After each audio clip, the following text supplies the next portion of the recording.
were the Muzungas. This is the first school that she was involved with. And when my guide that day was this young man on the left, Brian Dibya, who is the current country director for the new program, the new NGO, All We Are. And when I first met him, when he first picked me up at the hotel, first thing he said to me was, Rini is my mother. And he really feels that way about her. We were, I spent the day with a group from Pittsburgh with this professor, Maureen Foster, who is a UU at the University of Pittsburgh, there with some students. And the first thing that they always do at a school is bring us in and have us sign the guest book.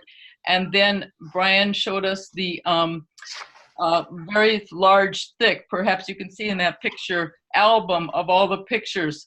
And the cover of the album is Rini and one of the women at the program. Brian is now 26. This is the school. It was the summer session, basically, so pretty much the school wasn't in session, but there were several classes for students who wanted to have extra help. And this was the 7th grade science class and another empty classroom. There's about 500 students at the school now, and about 100 of them board there. And this is one of the dormitories and the restroom area and the shower to the back. These are the summer students. The white boy on the right with the little brass band was one of Maureen's students, and they were very proud to show off their talents and skills.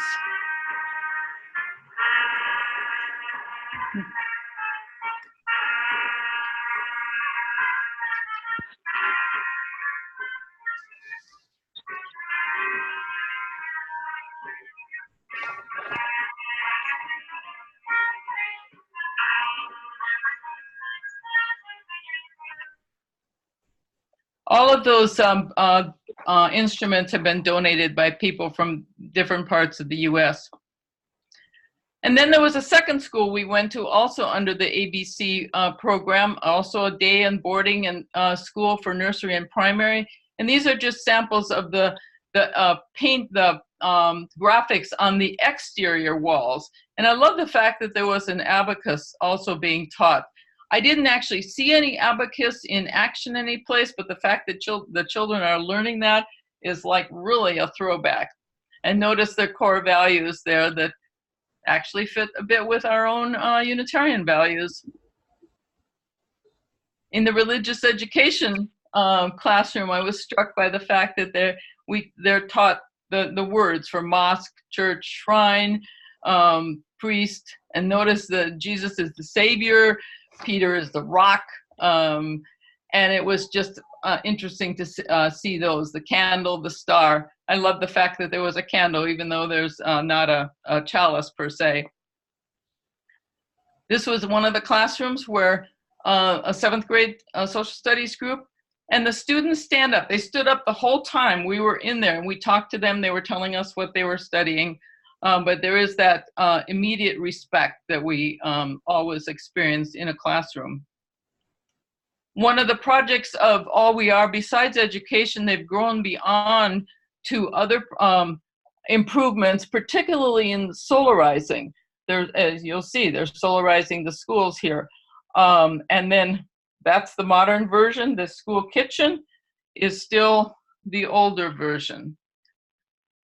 One of the things about, it wasn't quite so obvious in the classroom, but I was struck by the fact that I always ask demographics, how many girls, how many women teachers, and the percentages were really high. I mean, that it was mostly girls and women teachers. And they claimed that there's a higher birth rate of girls than boys in Uganda. And I kept questioning that because that doesn't seem exactly like the natural order of things. And one of the young men teachers who was walking around with us, he said, yes, in fact, when his child was born, his boy child, 2 years ago in the hospital, his child was the only one of 16 who was a boy. Now, I haven't been able to verify any of this in terms of demographics and statistical reports, but the fact that there is the perception that there are more girls being born and going to school, it was very interesting to me. And then the third school we visited was a secondary school that All We Are is now involved with. And again, solarization is a big deal. They have a goal of solarizing 50 schools by 2025. They started in 2015, and they're ahead of their goal. So that's a sign of their success and commitment. The young man who now runs All We Are is in Raleigh, North Carolina. He was a volunteer at the age of 16 with Rini 10 years ago, and he's an engineer who has envisioned all of this and gets a lot of support from Rotary. Water purification systems are also part of their project at this school. And behind the school, they built a mosque specifically for the Muslim students. As we were driving around Kampala, I kept noticing this yellow sign, the word duka, and I asked finally, what does this mean? And it means a small shop of many things, which seems to me like an appropriate metaphor for the UU in the middle of the word. So this is the end of our Kampala time. And before I go on, I do want to say that in terms of Carol's wonderful invocation about the fear that we've learned about, particularly because of 9/11, the one woman on our call here, Sylvie, the Rwandan who is in Kampala that I spent 3 days with, she and her family and the other Rwandan UU refugees there in Kampala really know about that kind of fear, I think, more than most of us on this call. And I just want to acknowledge that, Sylvie. I'm wearing the wonderful shirt top that I bought when I was with you guys on the shores of Lake Victoria there in Kampala. So I'm just with you in that spirit. Okay, here we are in Kenya, in Nairobi. The first morning that we were leaving Nairobi, this glorious sunrise greeted us, and it was kind of like, and that's looks like an acacia tree. It's taller, but it looks like an acacia tree, and acacia in Kenya was the reason that I was there. The word caribou met us all over the place, meaning welcome. So welcome to Kenya.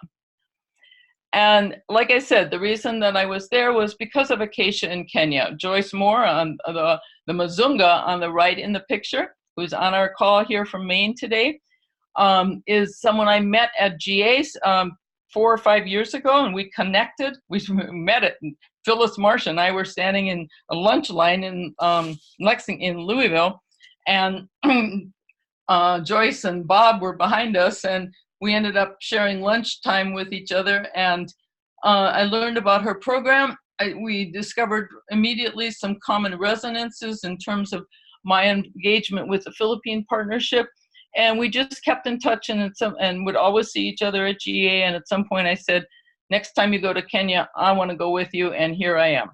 So it started as an outreach project of First Parish UU in Waltham, with the co-founder was the Sam Lutomia, who lives in Massachusetts now and had been a client of Joyce. She's a tax person.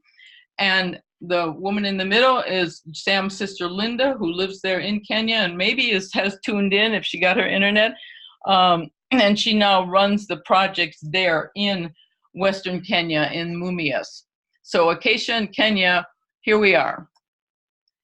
And the first project that they really engaged with, Joyce went the first time in 2005, and before she left, she said, okay, so what else can we, what can we carry on with? And the answer was a girls' high school, because there was a group of maybe only 30 who were meeting in a community building or something, trying to get some education, and the school needed to be started for girls at the high school level. And this is now the school that serves 400 girls. The principal is on the left. This is the entryway, and the motto on the gate, as you see, is the same motto as that of IWC. again, and this is inside the main courtyard of the school. And I took this during a rainstorm because I wanted you to see that, again, solar panels are a theme of all of these schools. And if you notice in the windows of the classrooms themselves, there are lights, because there was during the rainstorm, the power had gone out, but the generator kept the lights going because of the electricity stored from the solar panels. So a couple classrooms, chemistry lab, and it was a nice nice day. The English class was outside. English is a subject because that's not the first language of the students. I also want to point out that these are all girls, even though their hair is shorn so close. I learned, and I was struck by that immediately. The reason is that the dress code is that they all have short hair, so that there's not an inequality of attention paid to hair and grooming and all that. And so that's why you'll see in this, as well as other school pictures, girls with shorn hair. I included this picture because I was so charmed by the Singer sewing machines that the girls learned to sew on. That are I learned to sew on a Singer, but my mother's back in Mayville, Wisconsin in the 50s was electrified. And I know Phyllis Marsh said that she did not, hers wasn't electrified. And then my friend who grew up in West Virginia commented, I had posted the picture of the Singer on Facebook. And so I was quite charmed by the Singers that still carry on. Oh, and Nihal in the Philippines said he remembers his mother having a Singer in Sri Lanka that his sisters and mother sewed on. So it's a universal symbol of women's empowerment in fashion, I guess. Can you believe it? One kitchen, one cook. This is the kitchen where all 400 girls are served from every day. And a water tank was needed. Acacia in Kenya funded that a couple years ago. And then it was realized that a lot of girls weren't able to come to school because they had to walk so very far to get to school. So Acacia in Kenya funded the dormitory. The second one opened in 2016. I see I didn't quite get that in. Joyce provided me with that date. So 200 girls stay overnight. The restroom facilities and the laundry facilities.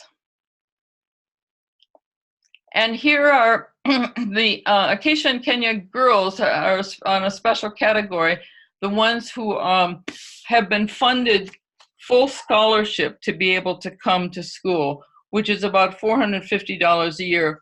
And when they met with us, each one spoke individually, and they all thanked profusely, and they all made a commitment in different words of how they would be giving back in the future, and they all expressed the desire and hope to be able to get funding support to go on to college. So this is that particular group of specially funded girls who Joyce and the board and the local Acacia in Kenya group have been following and tracking and choosing.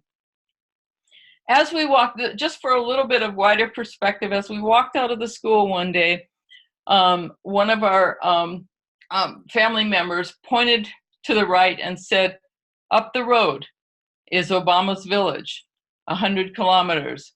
Matawa Road is the oldest road in Africa. It was a slave trader route that that the Arab slave traders used to come inland from Mombasa on the coast to Uganda to snatch up the people that became enslaved.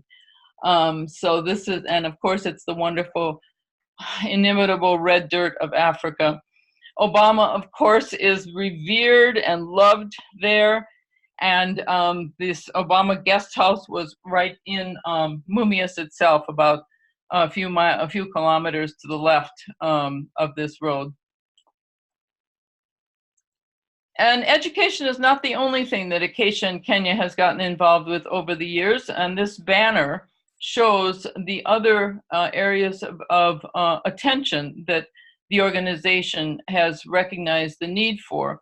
And we were there during the time that one thing, organic farming, was particularly at the very bottom item, was attended to with a special outdoor workshop for the locals to share and bring in a few experts to increase their knowledge about marketing some of the products that were available to them. Pineapple jam, starting with boiling the pineapple in the pot over the fire, boiling milk for yogurt, making shampoo. And we had yogurt the next morning for breakfast. It was quite yummy. And this is the class. Linda Lotomia is the woman in the center with the red t-shirt, the local coordinator. And then another project that we happened to be there for was May 28th is Menstrual Hygiene Day, and it's really honored and recognized in many different parts of Africa. May 28th is specifically chosen between the month of May as the 5th month. It is the recognition of the 5 days of a menstrual period and 28 days of the menstrual cycle. So May 28th, and this was a training class to teach in a culture in which there is so much silence and taboo about menstrual health. This was a class that Linda and her good friend, who was a health educator for the county, Kakamega County, taught. And I'm not sure what she's showing, holding up there, but there was another moment where she held up a feather that showed that is one thing that is often used. This was the class that they were speaking to. As you can see, all these girls jammed together at another high school. And here's an example of what level of need there really is because of what they currently use. Tissues, rugs, blanket, cotton. And as a result, so many things like itching and smelly periods and lower self-esteem, and girls not being able to go to school because they're so shamed by this. So all of this is beginning to be changed by the projects that Acacia and Kenya are doing. And that particular workshop that day included the giving away of sanitary pads. And that's the principal on the left there. And they're all cheering for sanitary pads. I love it. We also, when we were back in Nairobi, met with another organization. Joyce is always looking for organizations to collaborate with. This is a very typical women's thing, I believe, collaboration. How can we work together? And this is from their website that shows the need for this. 4 in 5 girls in East Africa lack access. The young woman on the bottom left is actually an intern from Mount Holyoke. She's Kenyan, and she's spending a semester in Kenya, but going to school at Mount Holyoke. The young man in the center is a illustrator and a computer graphics guy, and their goal and dream is to create a lot of short, like 1 minute cartoon videos that are educational that people can carry on their phone and train themselves on how to use these on a regular basis. So this is part of Zana Africa. And the products that they're using, the books on the upper right are the cartoon books and education, and the very attractive packaging of the sanitary pads themselves. And then we also met with this wonderful woman, Joyce Shahunda, who had been a teacher at the school 10 years ago when Joyce Moore and she first bonded, maybe partly because of their common first name.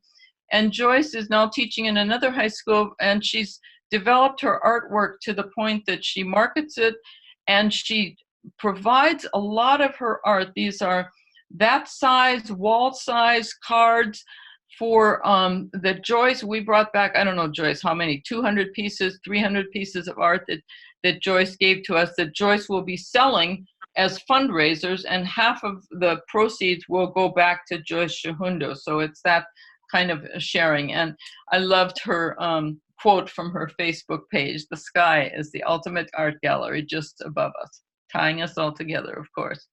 A couple more pieces of Joyce's art.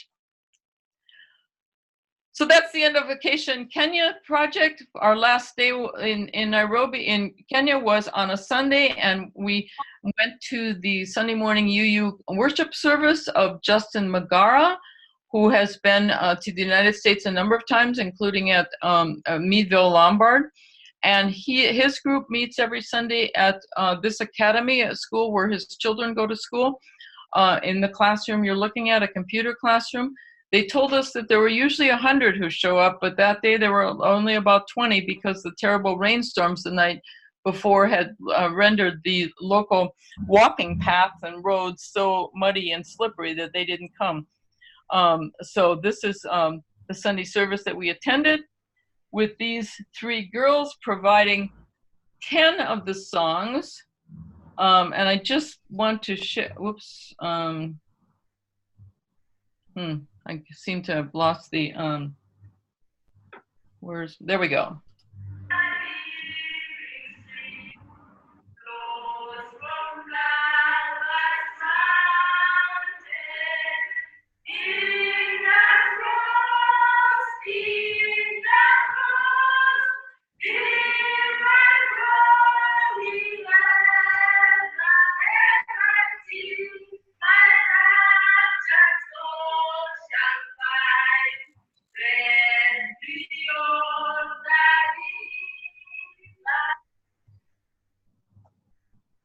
These three cousins are also, notice that they were, their hymnal was their phone that they were singing from.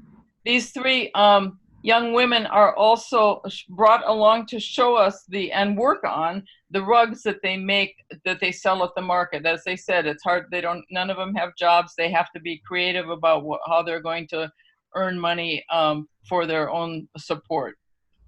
And then at the end, we all gathered together for a group picture. And the women, and then the men said they wanted a picture too. Well, which we did take, but we don't need to show you. And then I'm just going to give you two small examples of a little bit of touring that we did that were relevant. We went to, being the English teacher that I am, I always love to visit writers' homes, and Karen Blixen, who we know as Isaac Dinesen, the woman who wrote the book Out of Africa, her house is available to be visited. And lo and behold, she's a Unitarian. I couldn't figure out how to highlight this, but if you notice in the third line from the bottom on the right-hand side, she was brought up in the staunch Unitarian tradition. How about that? The coffee dryer is something that they used to support the coffee farming that they did, coffee ranching, her livelihood. And then the last bit of touring that is an example of how the women's cultural imperative in Kenya is definitely needed to change this particular aspect.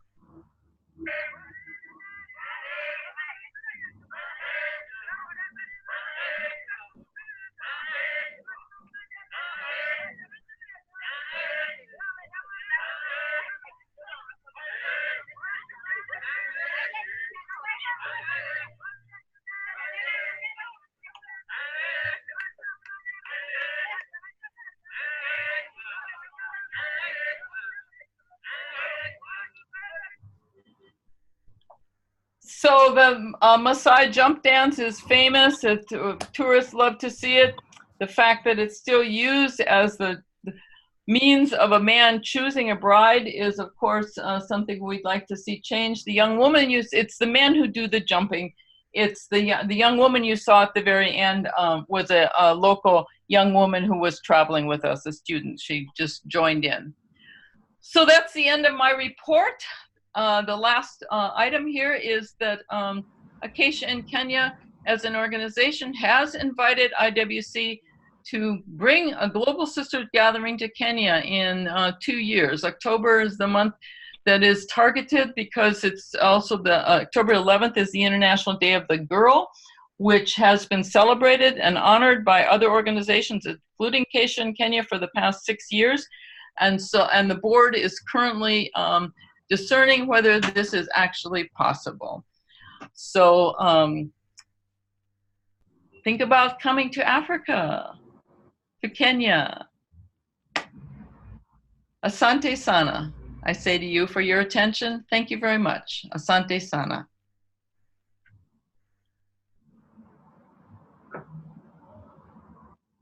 Questions and answers time. Well, this is, go ahead. This is the day. Julie, I just want to comment on what a wonderful presentation. It's just marvelous. And that note about the diminishing birth of boys there, I just heard a report this morning on the Today Show from a small town in Poland somewhere where they haven't had a boy that was born in the last decade. So, wow. Yeah. Well, thank you so much, Julie. This has been quite a wonderful, not just a wonderful presentation to me. It brought back memories of my trip in Kenya in 2007, including the Masai Mara men jumping, and so I witnessed that too. So, I have